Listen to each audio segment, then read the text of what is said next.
오늘 말씀에서 보면 아브라함이 아주 성대한 잔치를 합니다. 이 100세에 낳은 아들 이삭이 젖될 때가 돼서 잔치를 크게 벌인 거죠. 여러분, 우리로 얘기하면 돌잔치 한 것입니다. 와, 막 하여튼 신나고 행복한 자리인데 그것 때문에 깊게 혼자 슬프고 혼자 속상한 소년이 있어요. 누구죠? 이스마엘입니다. 이스마엘은 우리 이삭이 태어나기 전까지는 그냥 온갖 모든 사랑이 자기에게 집중되었던 이 집의 왕자와 같은 아이였습니다. 아브라함이 86세쯤 이 아들을 얻은 뒤에 얼마나 좋았을까요? 너무너무 행복해서 이 이스마엘을 뭐 업어주기도 하고 또 뭐 해달라는 거 다 해주면서 이 이스마엘에게 푹 빠져서 지냈었을 거예요. 근데 이삭이 딱 태어나자마자 이스마엘은 완전히 찬밥이고, 이스마엘은 이 집의 왕자와 같은 존재였다가 이제는 이 여종을 엄마로 둔 서자가 되고 맙니다. 그러니 얼마나 이 이삭을 볼 때마다 그냥 이 눈에 막 미움과 원망이 쏟아지겠어요. 밖에서는 잔치가 벌어지는데 장막 안에서 이 어린 돌된 이삭과 함께 있다가 이스마엘이 이삭 코도 좀 줘박아 보기도 하고 꿀밤도 주기도 하고 아유 이러고 앉아 있는데 그만 이삭이 항상 울기 시작을 합니다. 울음소리를 듣고 사라가 뛰어 들어오면서 이삭을 품에 딱 안고 이스마엘에게 야단 너 그럴 줄 알았어 이놈의 자식. 왜 우리 이삭을 울리냐고. 너 아버지께로 가자고 싹싹 빌죠. 이스마엘이 죄송해요 저 그러려고 그런 게 아니에요. 그 이스마엘 소리를 듣고 엄마 사라도 하갈도 달려옵니다. 다 이 모자가 누구한테? 사라한테 끌려서 어디를 가요? 아브라함 앞에 갑니다. 아브라함 앞에서 이 사라가 이렇게 이야기해요. 같이 읽어봅시다. 저 종과 그 아들을 내보내십시오. 저 종의 아들은 나의 아들 이삭과 유산을 나누어 가질 수가 없습니다. 이스마엘과 하갈을 버리라는 거예요.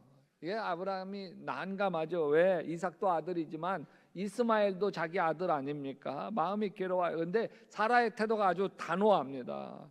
그래서 할 수 없이 그 다음 날 하갈과 이스마엘을 내쫓아버립니다. 같이 한번 읽어볼까요? 그는 먹거리와 마실 물을 하갈의 어깨에 메어 주고서 그를 아이와 함께 내보냈다. 하갈은 길을 나서서 브에세바 빈들에서 정처 없이 헤매고 다녔다. 여러분, 이 장면에서 아브라함은 아무 말하지 않습니다. 기도를 해준 것도 아니고 축복을 해준 것도 아니고 미안하다는 말도 한마디 없습니다. 그냥 빵 하나, 물 가죽 부대, 이게 전부였습니다. 수십 년간 섬긴 종에게 이게 다였습니다. 아들을 낳아준 여자에게 이게 다였습니다. 아니, 자기 아들 이스마엘에게 준 게 이게 다였습니다. 인간적으로 그러면 안 되는 거 아닙니까? 자기 살고 있는 땅 한쪽 귀퉁이라도 떼줘야 되는 거 아닙니까? 소떼 양떼 중에 일부분이라도 떼줘가지고서 거기서 어떻게 하든 살게 도와줘야 되는 거 아닙니까? 여기에 물하고 가죽 부대만 이렇게 짊어지고 보낸다고 하는 거는 너 이거 다 먹고 떨어지면 죽어. 너 이거 먹고 그냥 그래 광야에서 너 죽어버려. 여러분, 시편 기자의 고백 장면과 너무 닮았습니다. 내가 의지하던 친구도 나를 버렸으며 나의 친하던 사람들도 다 나를 멀리하였다. 하갈은 아무 말도 못하고 아들 손을 잡고 브에세바 광야로 들어갑니다. 아니, 인생의 절망 속으로 들어갑니다. 여러분, 이렇게 하갈이 아브라함에게로부터 쫓겨난 건 이번이 처음이 아닙니다. 16년 전 이스마엘을 뱃속에 잉태했을 때도 사라의 온갖 학대를 받고 도망 나온 적이 있었습니다. 그때 사실 하갈이 아브라함 아기를 갖게 되어진 것은 자기 생각이 아니었습니다. 자기가 그 주인 아브라함을 유혹해 가지고서 그래서 아기 생긴 게 아니에요. 다 자기 여주인 사라가 들어가라고 해서 들어가서 그래서 아기를 뵌 것입니다. 생각해 보면 하갈의 인생이 참 기구합니다. 어떻게 하갈은 사라의 몸종이 되었을까요? 여러분, 이 여인이 애굽 출신의 여종이었다고 하는 성경 이야기를 보면 이 아브라함과 사라가 가뭄을 피해서 애굽 땅에 갔을 때, 그때 바로 왕의 첩 비슷하게 들어갔을 때 그때 얻은 종으로 여겨집니다. 그래서 하갈의 사연을 우리가 좀 상상해 볼 수가 있습니다. 하갈은 일찍부터 부모를 헤어진 후 애굽 땅에서 종살이하는 신세였을 것입니다. 그러나 어릴 때부터 총명하고 빼어난 미인이었나 봅니다. 그래서 애굽 왕궁 노예로 뽑혀갑니다. 이건 행운이죠. 혹시 바로 왕의 눈에 띄어 왕의 품에 안길 수만 있다면 노예로서 아주 로또를 맞는 것이기 때문입니다. 어느 날 바로 왕이 하갈을 부릅니다. 가슴이 설레죠. 온갖 꽃단장을 하고 갑니다. 왜? 혹시 모르기 때문이죠. 근데 청천벽력과 같은 명령이 떨어집니다. 가나안 땅에서 온 사라의 몸종으로 자기를 넘겨주는 것 아닙니까? 이제 모든 희망이 끝났습니다. 오로지 이 주인만을 위해서 살아가야 되는 노예가 됩니다. 그래서 애굽에서 아브라함과 사라를 따라 가나안 땅으로 이주해 와서 사라를 섬기게 된 것입니다. 그러던 어느 날 주인 마님 사라가 자신을 부르더니 꽃단장 시킵니다. 그리고 늙은 주인 아브라함의 씨바지로 들어가라고 하는 거예요. 하갈도 여자죠. 이왕 시집 보내려면 젊은 노예와 짝을 맺어 주실 일이지 늙은 주인의 씨바지라니 하늘이 노랗습니다. 근데 여종이잖아요. 시키는 대로 아브라함 방에 들어갈 수밖에 없어요. 난생 처음 남자 품에 안기게 됩니다. 근데 덜컹 하갈이 임신을 합니다. 하갈의 배가 불러오기 시작해요. 얼마나 신기해요. 아브라함에게 젊은 하갈이 얼마나 이쁘겠어요. 하갈이 이랬을 거예요. 배가 불러오면서 태동이 일면 아브라함 주인님 이리 와 보세요. 그러면서 손으로 대게해서 막 태동을 느끼게 하고, 그러니 뭐 아브라함이 빠지지 않을 수 없죠. 아브라함의 사랑이 쏟아지자 자기도 모르게 하갈이 당당해지기 시작을 합니다. 여주인 사라가 좀 우습게 보이기 시작을 합니다. 그래서 견디다 못한 사라가 폭발해버려요. 사라 입장에서 몸종을 통해서 자식 한번 보려다가 이제는 남편도 잃고 사랑도 잃고 자식도 잃고 인생도 잃고 다 잃게 생겼어. 아브라함에게 달려가서 말합니다. 내가 받는 이 고통은 당신이 책임져야 합니다. 나의 종을 당신 품에 안겨주었더니 그 종이 자기가 임신한 것을 알고도 나를 멸시합니다. 이래서 되겠습니까? 당황한 아브라함이 아내에게 말합니다. 여보, 당신의 종이니 당신 마음대로 할 수 있지 않소. 그 말에 용기가 생깁니다. 이제 사라는 자기 몸종 하갈을 죽여도 책임이 없습니다. 죽일 듯이 하갈을 마주 학대합니다. 애고모고 필요 없어요. 자신이 겪었던 서러움 다 쏟아내며 확대를 합니다. 감히 내 남편 마음을 훔쳐가? 감히 내 자리를 넘봐? 어디다 대고 주인만이 맹세야? 사라의 눈빛에 살기가 돕니다. 하갈이 두려움에 사로잡힙니다. 하갈이 여기 있다가는 자기 목숨도 애기 목숨도 남아날 길이 없을 것 같습니다. 그래서 하갈이 죽을 것만 같아서 도망간 거예요. 뱃속에 아기를 품고 광야로 도망간 거예요. 인생이 얼마나 막막해요. 이때가 16년 전이었습니다. 여러분의 인생이 하갈처럼 그렇게 막막한 때 없으셨나요? 이제 나 어떻게 살지? 정말 막막한 사막길을 임신한 몸으로 뒤뚱뒤뚱 걸어가는 여인을 눈여겨보는 분이 계셨습니다. 누구? 하나님이셨습니다. 하나님의 천사가 다가와 하갈에게 말을 붙였습니다. 네가 어디서 와서 어디로 가는 길이냐? 나의 주인 사라에게서 도망하여 나오는 길입니다. 하갈이 광야에서 만난 하나님은 하갈의 허물을 들춰내지 않습니다. 야, 그래, 종인 주제에 사라 앞에서 교만 떨다가 너 꼴 좋다 그러지 않으십니다. 울고 있는 하갈에게 찾아가서 따뜻한 말을 건네시며 이렇게 이야기해요. 하갈아, 너의 여주인에게로 돌아가서 너 그에게 복종하면서 살아라. 이 소리는 사실 하갈에게는 가장 듣기 싫은 말이죠. 사라가 무서워가지고 도망쳐 나왔는데 또다시 들어가서 고분고분 살라고 하니, 아니 내가 고분고분 살았죠. 그런데도 두들겨 맞고 막 온갖 학대를 당했는데, 머뭇거리는 하갈에게 천사가 아주 놀라운 약속을 해줍니다. 내가 너에게 많은 자손을 주겠다. 자손이 셀 수 없을 만큼 불어나게 하겠다. 이건 누구에게 준 약속이에요? 아브라함에게 준 약속과 똑같은 약속이에요. 같이 한번 읽어보십시다. 너는 임신한 몸이다. 아들을 낳게 될 터이니 그 이름을 이스마엘이라고 하여라. 내가 고통 가운데 부르짖는 소리를 주님께서 들으셨기 때문이다. 이건 아주 파격적인 거예요. 하나님이 태어난 이 아이의 이름을 지어주시는 최초의 사건입니다. 여러분, 아브라함 아들도 이삭 하나님이 지어주셨지만 최초로 지어진 건 이스마엘입니다. 이스마엘 뜻은 하나님이 들으신다 뜻을 가진 이름입니다.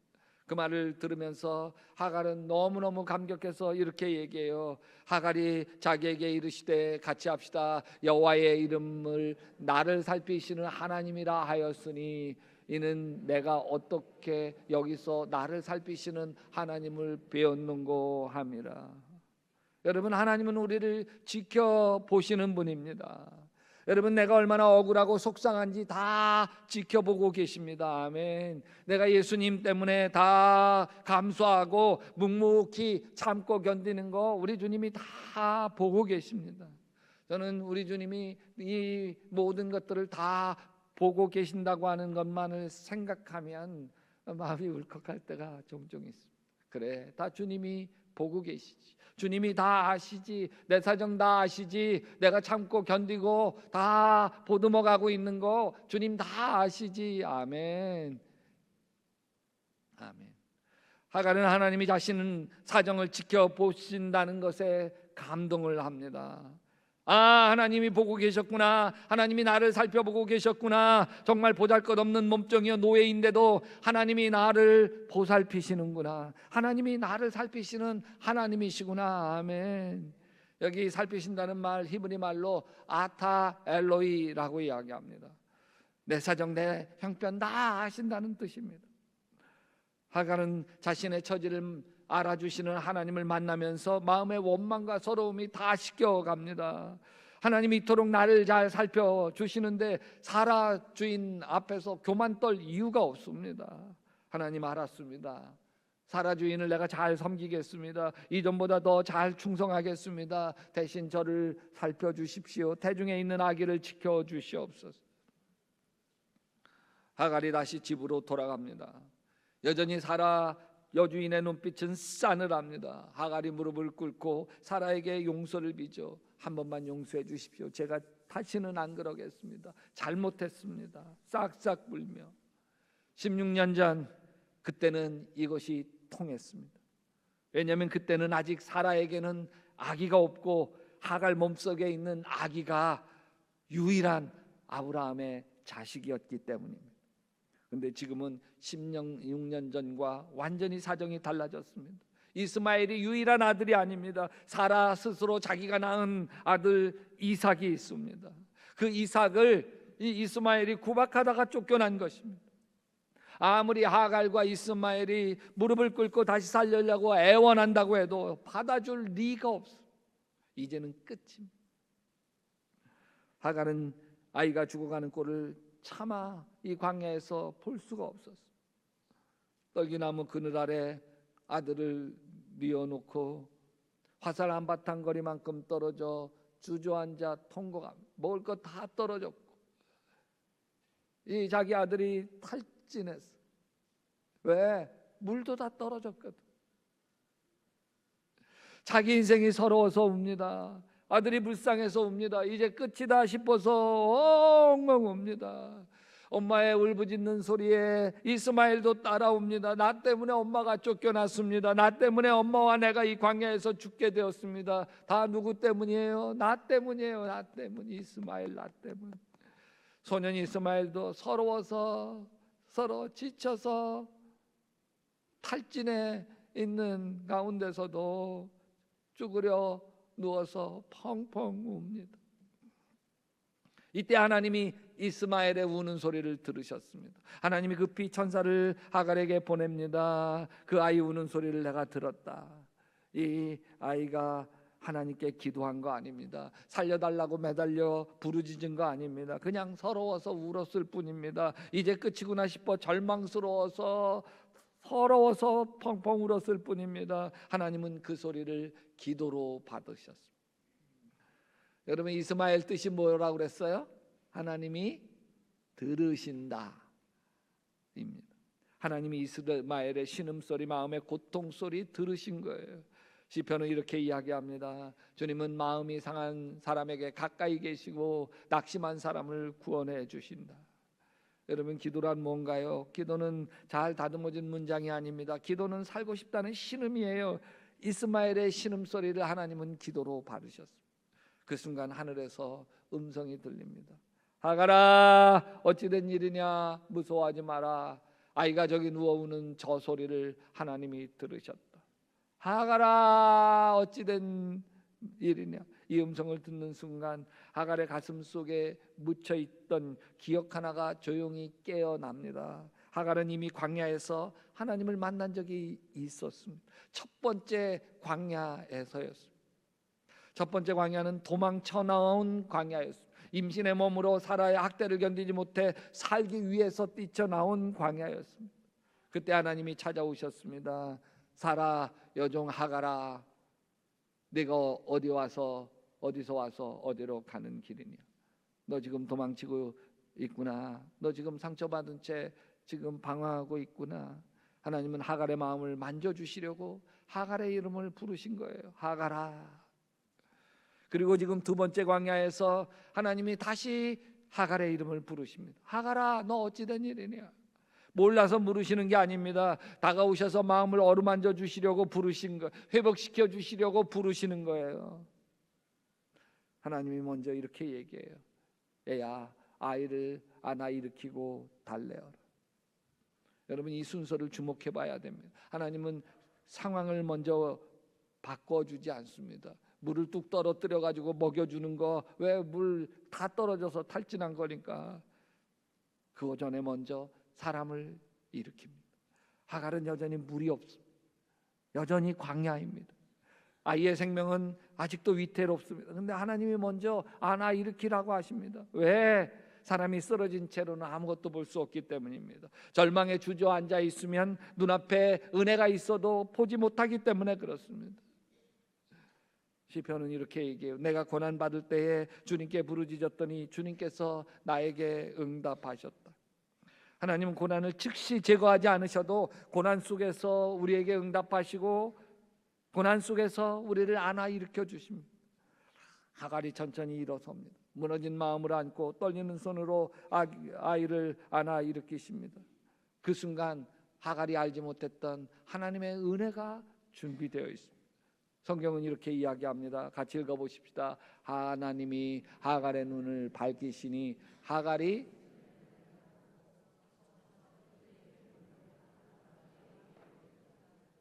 뭘 발견하고요? 샘을.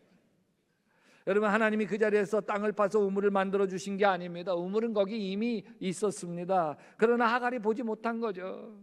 왜? 절망의 눈이 가려져 있으면 보이지 않습니다. 내 아이가 죽을 거라고 하는 생각, 이것에 묻어져 있으면 보이지 않습니다. 가려져 있기 때문에 그렇습니다. 우리의 인생도 그렇지 않습니까? 여러분, 하나님의 은혜가 없는 게 아닙니다. 하나님의 도우심이 끊긴 게 아닙니다. 우리가 보지 못하고 있을 뿐입니다. 사도 바울도 이렇게 고백합니다. 우리가 보는 것은 눈에 보이는 게 아니라 보이지 않는 것이니라. 여러분, 하나님은 상황을 여시기보다, 상황을 해결해 주시기보다 눈을 먼저 열어주십니다. 하갈이 바로 우물을 봅니다. 그리고 물을 길어서 아이에게 먹입니다. 아이의 숨이 돌아오고 눈빛이 살아나. 광야는 여전히 광야지만 이제 이 광야는 죽음의 자리가 아니라 살아갈 수 있는 자리가 됩니다. 이제 여러분 다시 쫓겨났던 자리로 돌아가지 않아도 됩니다. 학대받았던 자리로 다시 돌아가지 않아도 됩니다. 이 광야에서 살아갈 수 있기 때문에 그래요. 왜? 우물이 있으니까. 우물이 있으니까. 여러분, 하나님을 만나면 다시 불행 속으로 돌아가지 않아도 됩니다. 아멘. 안목의 정욕과 이생의 자랑과 육체의 정욕 속으로 돌아가지 않아도 됩니다. 왜? 생수가 되시는 예수 그리스도가 있기 때문입니다. 성경 이야기의 끝을 아주 짧지만 깊은 문장으로 오늘 이야기 끝을 마무리합니다. 창세기 21장 20절 시작.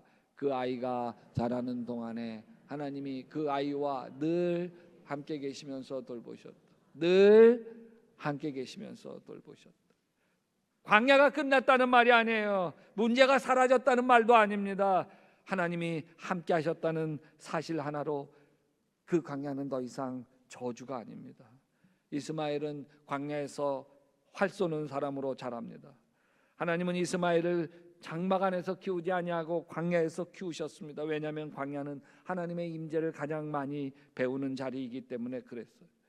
모세도 광야에서 부르심을 받았고 다윗도 광야에서 왕으로 빚어졌고 예수님도 광야에서 공생애를 시작하셨습니다.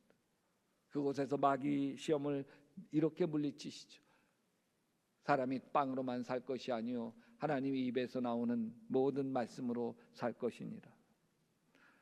혹시 여러분의 삶이 하갈의 두 번째 광야와 같지는 않습니까? 도망쳐 나온 인생이 아니라 쫓겨난 인생 말입니다. 다시 돌아갈 문이 딱 닫혀 있지 않습니까? 그래서 기도도 나오지 않아서 그냥 불안해하고 그냥 속상해하고 그냥 우울해하고 있지 않습니까? 오늘 이 예배의 자리에서 하나님이 여러분의 이름을 따뜻하게 부르는 것을 여러분 마음에 그려볼 수 있게 되시기를 주님의 이름으로 축원합니다. 내가 내 울음을 들었다. 아멘. 내가 너를 잊지 않는다. 아멘. 내가 너와 함께하고 있단다. 아멘.